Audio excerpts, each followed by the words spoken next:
Hello guys, now we will study class 10th NCERT Contemporary India chapter for agriculture. Here we will study the topic technological and institutional reform.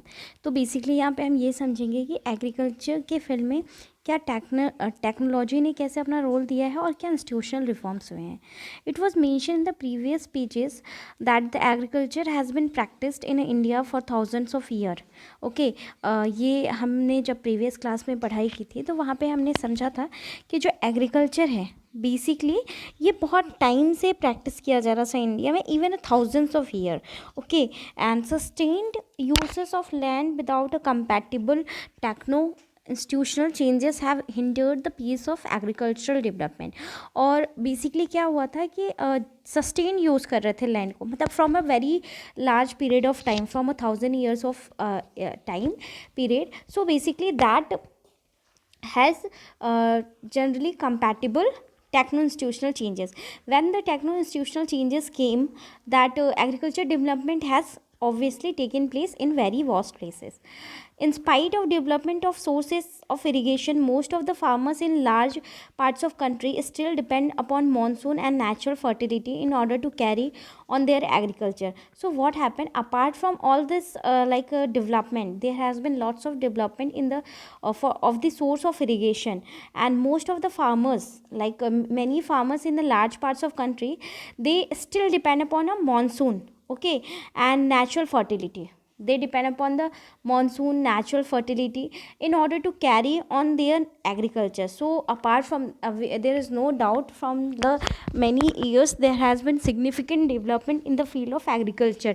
Even it might be depend upon the irrigation, it might be depend upon the fertilizers, okay, everything.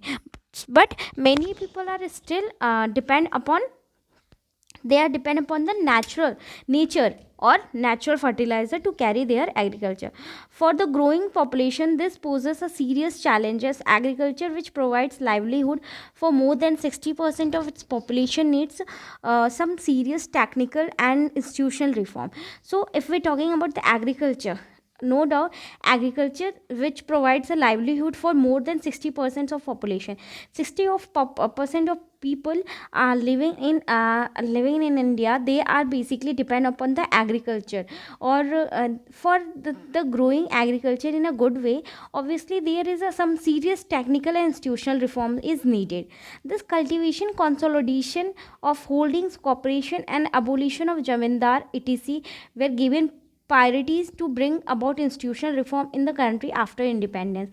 Okay, land reform was the main focus of our first 5 years plan. Basically what it's saying ki, although there has been lots of collectivization, consolidation of holdings, okay, cooperation and abolition of zamindari. You know कि पहले हमारे India में जमींदारी system चलता था, और भी Mahalwari system चलता था, ठीक है. तो ये सारी चीज़ को अवॉइड किया गया और उससे कहीं ना कहीं एक इंस्टीट्यूशनल रिफॉर्म्स आया है आफ्टर द इंडिपेंडेंस. स्पेशली अगर हम लैंड रिफॉर्म की बात करें, और जो लैंड रिफॉर्म था, जो हमारा 5 year प्लान्स होते थे, तो जो फर्स्ट सबसे मोर फोकस 5 year प्लान था वो था लैंड रिफॉर्म्स का. The right of inheritance had already lead to fragmentation of land holding, necessitating consolidation of holding.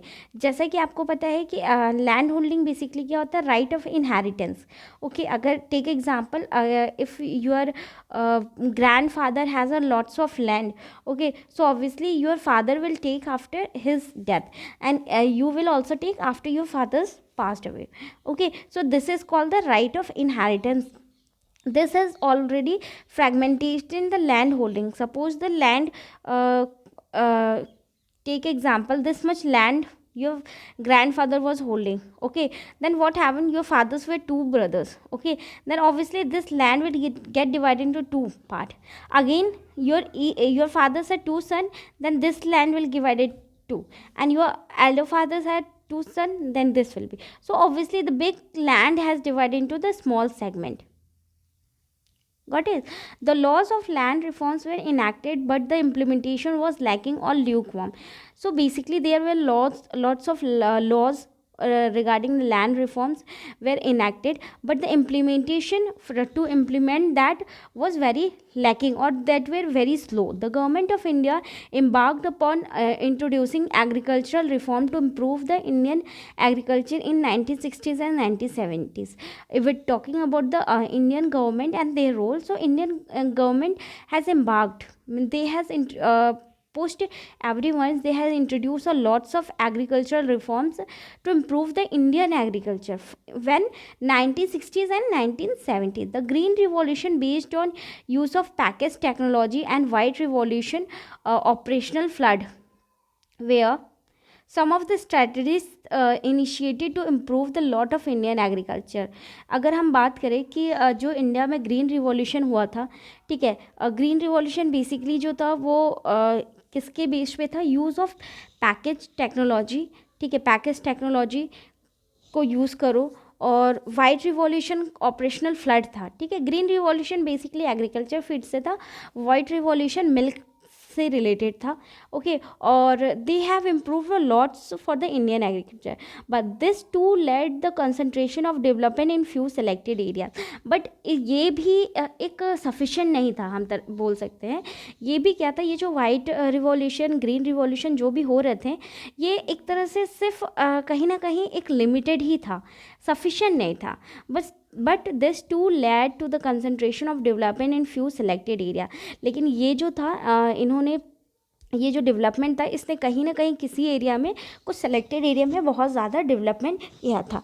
Therefore in 1980s and 1990s the comprehensive land development programme was initiated which includes both institutional and technical reforms. इसलिए अगर हम 1980s और 1990s की बात करें, ठीक है, 80 और 1990s में comprehensive land reforms, land development programme initiate किया गया था। उस प्रोग्राम के अंतर्गत इंस्टीट्यूशनल और टेक्निकल रिफॉर्म्स को अचीव करने का टारगेट रखा गया था। ये कौन से ईयर में हुआ था, 1980s और 1990s में, ठीक है। आप देख पा रहे हो कि ये जो टाइम पीरियड था, ठीक है, अगर 1980s और 1990s की बात करें तो ऑब्वियसली हम यहाँ पे बहुत ज़्यादा एग्रीकल्चर डेवलपमेंट के बारे में सोच रहे थे। Now just a minute, yeah, provision for crop insurance against drought, flood, cyclone, fire and diseases, establishment of Gramin banks, cooperative societies and banks for providing loan facilities to farmer at a lower rates of interest were some important steps in this direction, ठीक है। Basically apart from that, okay, there were provision for crop insurance, obviously take example, suppose farmer is depending upon totally on nature, and then the cultivation was not done properly, like crop production was not obtained as per the expectation, or against the drought, flood or cyclones, fire or diseases, any of this due to, अगर ये मान लो कि crop produce किया गया और ये production नहीं हुई, ये किसी भी फैक्टर्स के वजह से, ठीक है, तो वहाँ पे क्या होता था कि ग्रामीण बैंक्स और कोऑपरेटिव सोसाइटी इस्टेब्लिश्ड होती थी। वो क्या करती थी, जो भी एग्रीकल्चरलिस्ट रहते थे, जो भी फार्मर्स रहते थे, उनको लोन अवेल कराती थी, ठीक है, टू द फार्मर्स को, और बहुत ही ज़्यादा लो रेट में, ताकि जनरली क्या होता है कि फार्मर्स जो है, जो भी उनका लॉस हुआ है वो उससे ओवरकम आए। तो आप ये देख सकते हो कि ये सारी जो चीज़ें थी, गवर्नमेंट की इनिशिएटिव थी, ये कहीं ना कहीं बहुत ज़्यादा रोल प्ले करती हैं एग्रीकल्चर को डेवलप करने में, ठीक है। तो यहाँ पे बेसिकली हम क्या पढ़ रहे थे कि हम क्या इंस्टीट्यूशन और टेक्निकल जो चीज़ें हैं जो एग्रीकल्चर रिफॉर्म में पार्टिसिपेट करती हैं। नाउ किसान क्रेडिट कार्ड, ठीक है, personal accident insurance scheme are the some other schemes introduced by the government of India for the benefits of farmers, ठीक है। फार्मर्स को बेनिफिट अवेल कराने के लिए गवर्नमेंट ने किसान क्रेडिट कार्ड, ठीक है, एक्सीडेंशियल इंश्योरेंस स्कीम्स, ऐसी कुछ प्रोवाइड की थी, ताकि जो भी फार्मर्स है वो अगर कोई भी लॉस में जाते हैं, उनको कोई भी लॉस होता है, तो बेसिकली वो इन सब चीज़ों से ओवरकम करें, और हर एक का कुछ ना कुछ एम रहता है, ठीक है। अगर हम किसान क्रेडिट कार्ड की बात करें तो इसके अलग फीचर्स हैं, वो कैसे फार्मर्स को हेल्प करते हैं, क्या क्या गवर्नमेंट इसमें फैसिलिटीज़ देती है, ऑल दिस थिंग.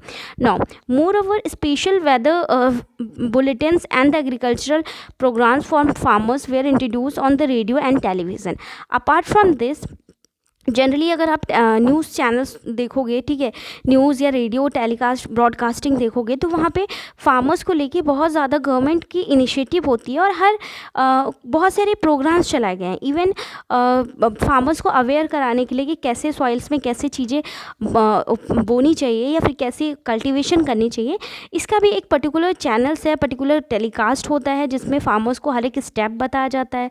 ठीक है. The government also announces minimum support price, ठीक है, remunerative and procurement price for the important crops to check the exploitation of farmers by speculator and middleman. ठीक है. जो गवर्नमेंट है वो फार्मर्स को एक सपोर्टिव प्राइस प्रोवाइड करती है, ठीक है, और मिनिमम सपोर्ट प्राइस जिसको बोलते हैं, ठीक है, और रिम्यूनरेट और प्रोक्यूरमेंट प्राइस करती है. देखो बेसिकली ये प्राइस क्या होता है, टेक एग्जांपल, ठीक है, अगर कोई फार्मर्स वीट की कल्टीवेशन कर रहा है, ठीक है, तो अगर वीट की कल्टीवेशन के जो चार्जेस हैं, अगर फार्मर्स जो है वो मान लो कि सीज़न में कई बार क्या होता है कि अनकंडीशनल चीज़ें होती है ना, कि मान लो यहाँ पे बहुत ज़्यादा प्रोडक्शन हुआ, ठीक है, तो ऑब्वियसली इसके जो चार्जेस है वो कम हो जाएंगे, सपोज 10 रुपीज़ है, ठीक है, तो फार्मर्स को तो लॉस हो रहा है. लेकिन गवर्नमेंट क्या करती है, एक मिनिमम सपोर्ट प्राइस कर देती है, मतलब कल्टीवेशन होने से पहले ही एक प्राइस इसमें फिक्स रहता है, सपोज टेक 13 रुपीज़, ठीक है, वो फिक्स रहता है. अगर आपका प्रोडक्शन ज़्यादा होता है या कम होता है, हम इस प्राइस पे आपसे खरीदेंगे ही खरीदेंगे. ये होता है मिनिमम सपोर्ट प्राइस जो गवर्नमेंट की तरफ से किया जा रहा है. तो बेसिकली हम यहाँ पे एक बार क्विक रिवीजन करेंगे कि हमने इसके अंदर क्या पढ़ा. तो जो हमारा टॉपिक था टेक्नोलॉजिकल एंड इंस्टीट्यूशनल रिफॉर्म्स, तो टेक्नोलॉजिकल एंड इंस्टीट्यूशनल रिफॉर्म्स का जो एम था बेसिकली ये था कि ठीक है, ट्रेडिशनली हज़ारों साल पहले से एग्रीकल्चर चीज़ें की जा रही हैं, ठीक है, एग्रीकल्चर हो रहा है और लोग कर रहे हैं, उसमें इन्वॉल्व हैं, बट कहीं ना कहीं लोग आज की डेट में भी वो नेचर्स पे भी डिपेंड है, नेचुरल फर्टिलाइजर्स पे डिपेंड है, जिसकी वजह से क्या होती है, प्रोडक्शन उतनी ज़्यादा नहीं होती है जितनी वो एक्सपेक्ट करते हैं. तो इसकी वजह से कुछ इंस्टीट्यूशनल रिफॉर्म्स, कुछ टेक्नोलॉजी, ठीक है, जैसे अगर हम HYV सीड की बात करते हैं, high yielding varieties of seed, तो जनरली इनकी जो प्रोडक्शन होती है वो ट्रेडिशनल सीड से कई गुना ज़्यादा होती है. और ऑर्गेनिक सीड्स की अगर हम बात करें, ठीक है, ऑर्गेनिक, ठीक है, तो ये सारी चीज़ें. तो यहाँ पे हमने देखा कि गवर्नमेंट के बहुत सारे इनिशिएटिव हैं और गवर्नमेंट ने बहुत सारा इनिशिएटिव लिया है, ठीक है. अगर हम देखते हैं तो कि सबसे पहला जो हमारा 5 ईयर प्लान था, वहाँ पे भी लैंड रिफॉर्म किया गया था इंडिपेंडेंस के बाद, जो एक बहुत बड़ा मेजर इनिशिएटिव था. उसके बाद ग्रीन रिवॉल्यूशन हो गया, ठीक है, उसके बाद वाइट रिवॉल्यूशन हुआ, ठीक है, और ग्रीन रिवॉल्यूशन वाइट रिवॉल्यूशन के बाद बहुत सारे चेंजेस आए. गवर्नमेंट ने उसके अलावा बहुत सारी चीज़ें प्रोवाइड की हैं, ठीक है, बहुत सारे प्रोग्राम्स चलाए थे, बहुत सारी स्कीम्स चलाई थी, ठीक है, जैसे कि उनको लोन अवेलेशन के लिए कह रही थी, इन केस अगर आपका लॉस होता है, किसान क्रेडिट कार्ड हो गया, पर्सनल एक्सीडेंट इंश्योरेंस स्कीम हो गई, ठीक है, और ये सारी चीज़ें हो गई. इसके अलावा एक मिनिमम सपोर्ट प्राइस हो गया, मैंने आपको मिनिमम सपोर्ट प्राइस बताई. तो बेसिकली यहाँ पे हमें कंक्लूज़न ये करना है कि जो ट्रेडिशनल चीज़ें चल रही हैं that is good, but actually in today's era that is not sufficient. आज के टाइम में बहुत सारी एडवांस चीज़ें होनी कहीं ना कहीं ज़रूरी है एक गुड प्रोडक्शन के लिए. सो आई होप कि आपको ये क्लास समझ में आई है and you have enjoyed this. Will come to the next class with the next topic.